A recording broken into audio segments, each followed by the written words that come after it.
जज़ाकल्लाह। मैं गुजारिश करूंगा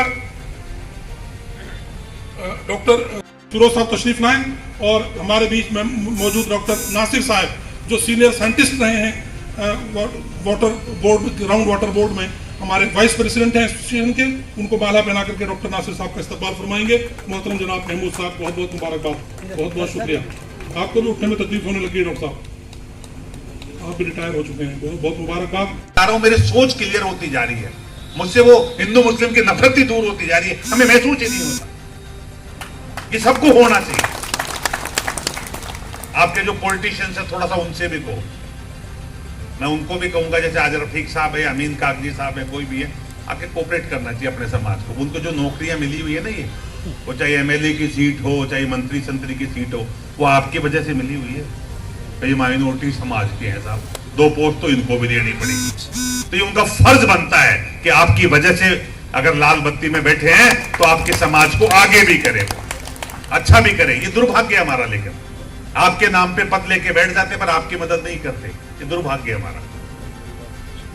और उससे के लिए एक चीज और कहूंगा, मैं थोड़ा सा आपसे कहूंगा, थोड़ी राजनीति भी करो। अब बड़ी अजीब बात है, सारी दुनिया आपसे कहेगी राजनीति मत करो। मैं कह रहा हूं जितने लोग कहते हैं मूर्ख चला के वो चोटे कहेंगे जो खुद चोरी करते हैं, तो राजनीति मत करना। दुर्भाग्य से ये राजनीति इस सब चीजों को तय करती है। जो उंगली है ना हमारी, जिसपे हर 5 साल में यह स्याही लगती है, अगर इसका ठीक ढंग से हम इस्तेमाल कर ले तो न तो हिंदू मुस्लिम कोई हो सकेगा, न कोई जातिवादी हो सकेगी, न गलत हो सकेगा। पर दुर्भाग्य से हम लोगों ने इसका इस्तेमाल ही बंद कर दिया, हमने तो बांट लिया है इसको। बहुत सारी बातें कभी फिर कहेंगे। Sir thank you very much, बहुत बहुत धन्यवाद, थैंक यू आप सबको भी और आयोजकों को भी। Thank you. सैयद साहब की याद में हर साल ये प्रोग्राम मनाया जाता है और मैं भी कई बार गया हूँ, आज भी आने का मौका मिला।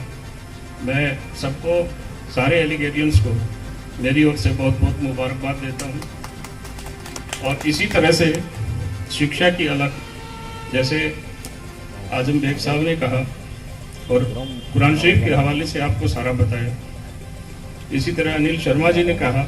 और शिक्षा एकमात्र ऐसी चीज़ है जो आपकी ज़िंदगी में क्वालिटेटिव डिफरेंस लाती है। आप आदमी है तो सभ्य आदमी बन जाते हैं, जानवर है तो आदमी बन जाते हैं, और अगर मेहनत करते हैं तो कहीं के कहीं पहुंच जाते हैं। डॉक्टर अब्दुल कलाम हो या और कोई बड़े शिक्षाविद हो, इसके अलावा हमारे जैसे आम आदमी जो गांव के सरकारी स्कूलों में पढ़े और उसके बाद यहाँ तक पहुँचे, तो कोई मुश्किल चीज़ नहीं है। आप अपना अहद करें, मेहनत करें, दुनियावी तालीम भी लें और दीनी तालीम भी लें। सबसे बड़ी ज़रूरत यह है कि हम अपने बच्चों को सारी वीडियो खराब पूरा अखलाक सिखाएं, उनको संस्कार दें। शर्मा जी, मैं आपको बताना चाहूँगा कि मैं हनुमानगढ़ गंगानगर 2 जिलों का कलेक्टर रहा हूँ। वहाँ नशे की बहुत बड़ी प्रॉब्लम है। मैं जहाँ भी जाता था एक ही बात कहता था कि यहाँ और चीज़ों के अलावा सबसे बड़ी दिक्कत यह है कि यहाँ के लोगों में संस्कार नहीं है। उन लोगों में धार्मिकता है ही नहीं, न वो मंदिर जाते हैं न और कहीं जाते हैं। तो फिर क्या होता है कि डिप्रेशन में आते हैं, वो फिर नशे की तरफ जाते हैं। तो युवा पीढ़ी को जो बुराइयों से बचाने के लिए सबसे बड़ी चीज़ है कि उनमें संस्कार दिए जाए और आगे बढ़ने के लिए उनको प्रेरित किया जाए। अभी जैसे डॉक्टर साहब ने बताया कि आप अहद कीजिए, हौसला रखिए। सम्मानित हजरात बैठे हैं और मुझे 2 लफ्ज़ कहने का मौका भी दिया। सर सैयद अहमद एक सोच है, उनको हम एक दायरे में कैद नहीं कर सकते। अगर हम सर सैयद अहमद के बारे में, जैसे मुफ्ती साहब ने बताया कि हज़ारों साल नरगिस अपनी बेनूरी पर होती है, बड़ी मुश्किल से होता है चमन में दीदावर पैदा, तो उससे पहले हिंदुस्तान के अंदर अगर हम हालात देखें तो वो गदर का टाइम था, 1857 का टाइम था। और 1857 के अंदर सर सैयद अहमद के खुद के चचा के लड़के, उनके कई रिश्तेदार शहीद हो गए। और उस ज़माने में जो हालात थे उसमें एक माइनॉरिटी कम्युनिटी को इंग्लिश जो थे टारगेट कर रहे थे, क्योंकि उनको लग रहा था कि इन्हीं ने ये सब किया है।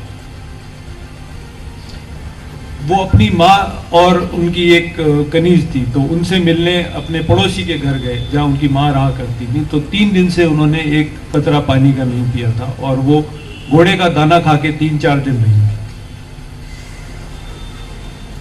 और उस दौर के अंदर उनको ये ख्याल आया कि हम एंग्लो अरेबिक या मुस्लिम अलीगढ़ मुस्लिम यूनिवर्सिटी की बुनियाद किस तरह से डाली जाए जो उर्दू जबान से अलग हटके इंग्लिश जबान पे बेस्ड हो। वो सोच के उन्होंने कहा कि गदर तो हुआ 1857 का, मगर इसके पीछे वजह क्या थी कि हम नहीं जानते कि अंग्रेजों की ताकत कितनी बड़ी है। अगर हमें ये मालूम होता तो शायद हम ये गदर नहीं करते।